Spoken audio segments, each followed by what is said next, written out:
Hello friends, good morning, praise the Lord, welcome to Jaysa vlog. അപ്പം ഞാൻ നിങ്ങളോടൊരു question ചോദിക്കട്ടെ. നിങ്ങൾ ഏറ്റവും കൂടുതൽ ആരെയാണ് ആശ്രയിക്കുന്നത്? പപ്പയാണോ, മമ്മിയാണോ, ദേഷ്യപ്പച്ചനെയാണോ? ഒന്ന് കമൻറ്റ് ചെയ്തേക്കണേ. ഒന്ന് നോക്കി ഇന്നത്തെ വാക്യം പഠിച്ചാലോ. ഇന്നത്തെ വാക്യം സങ്കീർത്തനം 118:8.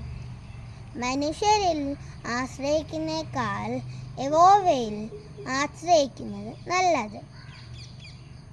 നിങ്ങൾ ഏറ്റവും കൂടുതൽ ആശ്രയിക്കുന്നത് മമ്മിയെയല്ല, യേശുപ്പച്ചനെയാണ്.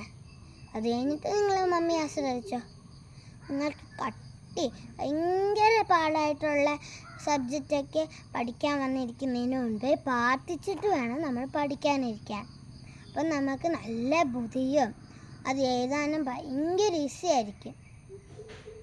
അപ്പോൾ എല്ലാ കൂട്ടുകാർക്കും ബൈ.